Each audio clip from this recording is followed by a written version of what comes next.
And one of my professors was preaching on the topic of how to glorify God. And he took almost around 3 days just to finish that one. I was so curious to know the exact way or manner in which I can glorify God. That's why I was trying to hear it, but he took 3 days. He said so many things. Just like we expect a short answer when we first come to the Bible college first year, second year. We ask difficult question and we expect a very simple question in just one statement. That was my expectation. But he took, as I said, 3 days. How to glorify God. And the passage is from 2 Corinthians chapter 5, verse 9 and 10. And this morning, let us look into this portion and try to read what God has kept for us. 2 Corinthians chapter 5, verse 9 and 10. A very common portion. Some of us may know without looking also. 2 Corinthians chapter 5, verse 9 and 10. Let me read it from KJV. 2 Corinthians 5, 9 and 10. Wherefore we labor, that whether present or absent, we may be accepted of Him. 10. For we must all appear before the judgment seat of Christ, that everyone may receive the things done in his body, according to that he has done, whether it be good or bad. I would like to read it out from NASB also. NASB said, therefore we also have as our ambition, whether at home or absent, to be pleasing to Him. 10. For we must all appear before the judgment seat of Christ, so that each one may be recompensed for his deeds in the body, according to what he has done, whether good or bad. May God bless the reading of His holy word. Before I go into points, I would like to talk something about the nature of this 2 Corinthians. Paul wrote 1 Corinthians and he dealt with some of the moral issues in the church. And he solved some of the issues. But he was very much aware that there were some false teachers in the church, in the Corinth church.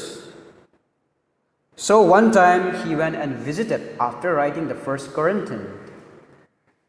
That visit in the Bible, in 2 Corinthians chapter 2 verse 1, is known as a very painful and sorrowful visit, because he was not successful in that visit, and because some of even the church members were not following and believing what he said. So he came back with much pain in his heart. So after some time, he went around preaching the gospel, and he came to Macedonia, probably in the city of Philippi. While he was there, Titus came and reported to him that some of the Corinthian church members repented from their sin and they put their loyalty to you. That Paul, again, that's what he said, he reported. And Paul was very happy to know that some of them have repented and put their loyalty to him, that is the true gospel.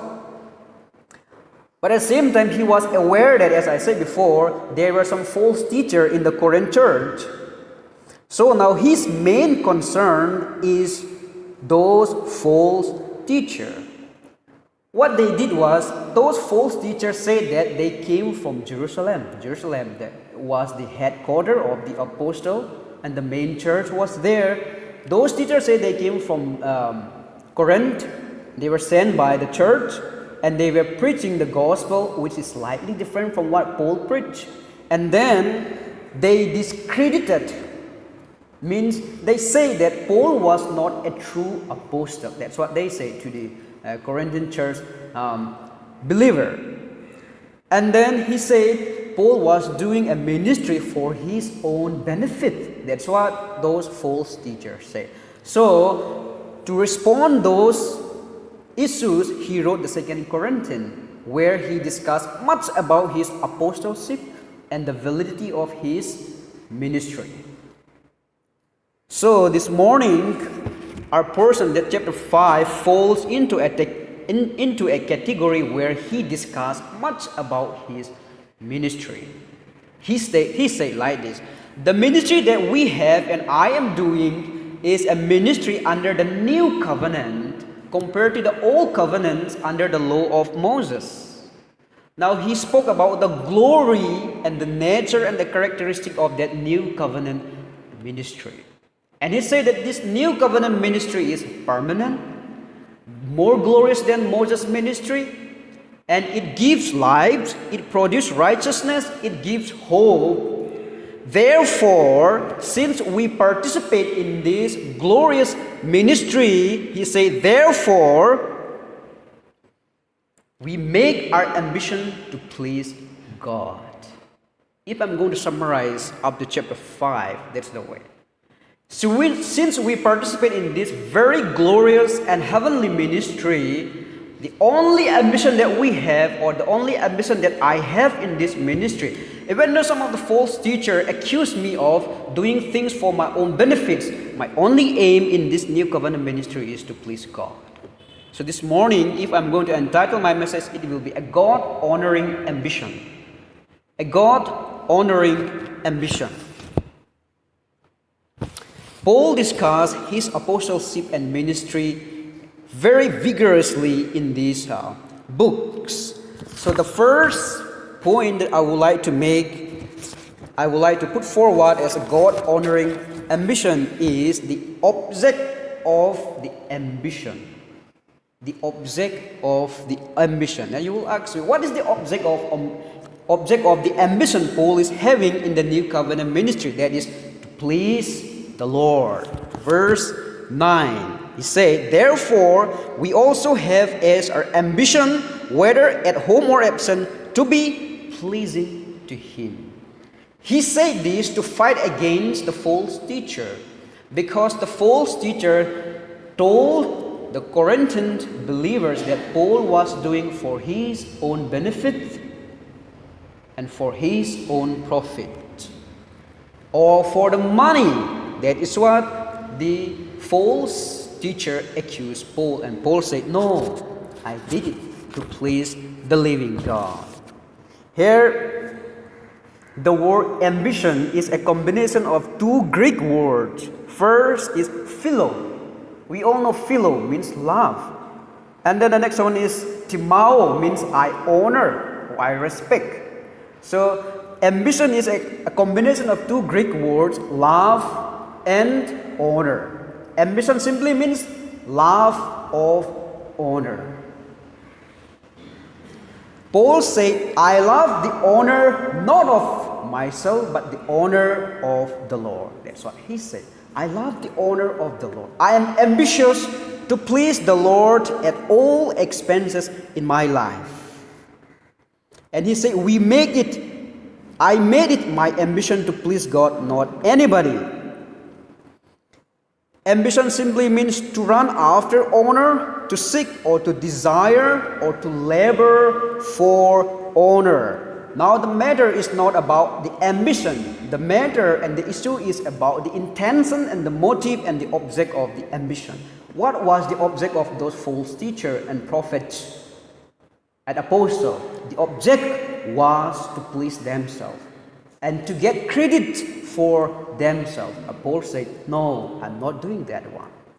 I want to give all the credit to our Lord Jesus Christ. I committed my life only to please God. This word ambition is used only 3 times in the New Testament. The first we have already mentioned, that is 2 Corinthians chapter 5 verse 9. And the next one is Romans chapter 15 verse 20. Here he used the same word, ambition. And it may be translated in English, a different word, aspire or something like that. But the meaning is, the context is, in Romans chapter 15 verse 20, he said, I aspire means I am ambitious to preach the gospel not where Christ was already named, so that I would not build on another man's foundation. Paul was so ambitious to preach the gospel where the name of Christ was not mentioned. That was his aim. He said, I am ambitious to do that one. Another occurrence of ambition is 1 Thessalonians chapter 4, verse 11. Here he exhorted the Thessalonian believers and said, make it your ambition to lead a quiet life and attend to your own business and walk with your hands just as we commanded you. These three passages are the passage where we find the word ambition. When we combine these three passages, the only object of Paul's aims in everywhere is to please the Lord. And that must be our aim in our ministry and in our studies.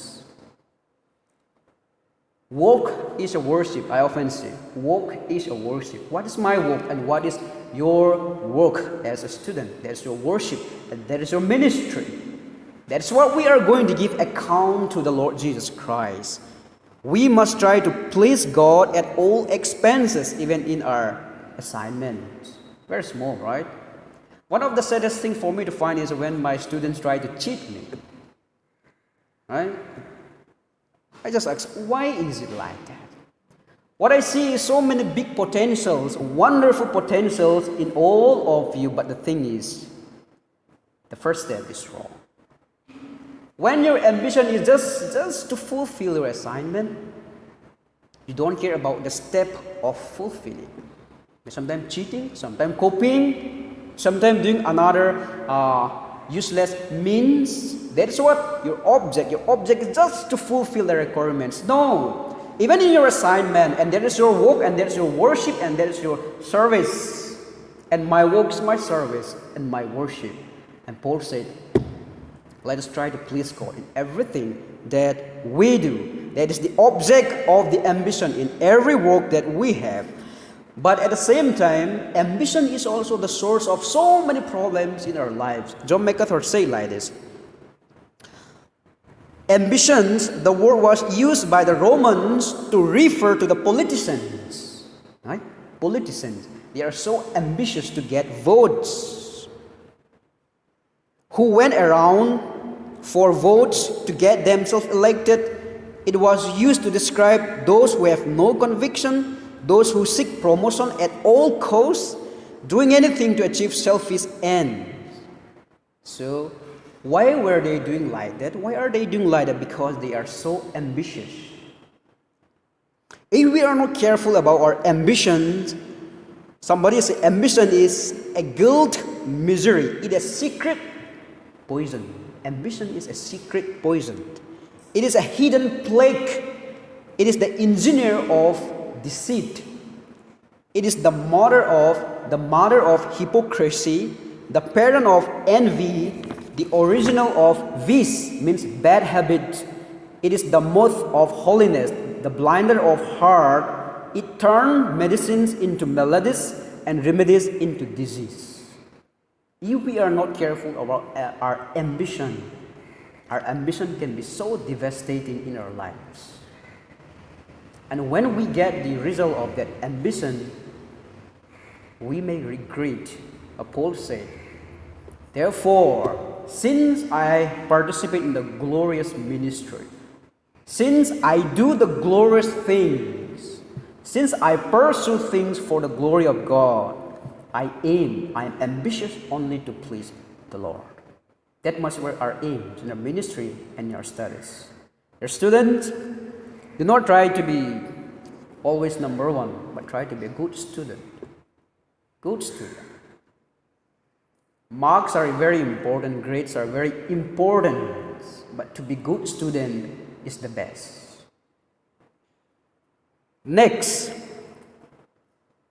the scope of the ambition. Here, what I would like to say, it is written in verse 9 again. God-honoring aim has no location limits. Paul said, whether I am at home or I am absent from home, I try to please the Lord. Here we can see Paul's devotion to his ambition was boundaryless. Paul's ambition to please God in this life and the life to come demonstrated the scope of his limit. Many a time we specify a particular place and a particular time to please God or to do good things. But in the sight of God, that is not right. Why should you try to please your leaders when only He is there? Paul said, whether I am at home or away from home, this home refers to this body. Paul is saying, whether I die or I live, he just summarized the whole lifespan that he has in one word. Whether I am at home. As long as I live, I'm not specifying a time or a location to please God, not only on Sunday morning worship service, not only when I attend the chapel, not only when I attend the classes. My aim is to please God whether I am at home or away from home. There are some tremendous Greek words. At home or away from home in Greek is endimeo. En means in. At home. Out of home means ekdimeo. This is so nice. Whether I die or whether I live. That's what he said, 121 of Philippians. For me to live is Christ and to die is gained. We should not specify time to please God. We should not specify a special place to please God. It is about our whole life. That's why Paul said in Romans chapter 12, give your body as a living sacrifice. A living sacrifice. There's no sacrifice that lives after the altar in the Old Testament. But in the New Testament, the sacrifice that Jesus Christ made did not end at the altar. He lived beyond the altar. And that is the life that He wanted to give. He wants us to live a living life even after or beyond the altar. That is at all times. It will be difficult, but that is what we are required to do as we study and as we serve the Lord. That is the God-honoring aim. It has no limits. It has no scope boundary. At all time, we are to please God. And finally, the accountability of our ambition. The accountability of our ambition. Verse 10, it says, for we must all appear before the judgment seat of Christ. That is the accountability of our aims. Why should I be so careful much about my ambition, my intention, my desire and my aspiration? It's because there is a judgment coming in my life. Before all-knowing God. Here Paul used the word must and all. We must all. That stress the idea of the certainty and the completeness and the perfectness of this judgment. And you say, each and everyone that speaks about the individuality or the personal nature of the judgment. Sometimes we may be convinced to do something by someone else, but still then we are responsible for that. Judgment is personal. We will all appear before the judgment seat of Christ. That is the accountability. That must make us, or that must produce a strong sense of accountability in our Christian life. But sometimes it can be a threatening thing to remember that one day we will be examined by all-knowing God. But for Paul, the one who faithfully served the Lord, is a comfort. It is a time of justice. It is a time of receiving rewards. We will be made manifest, not just appearing.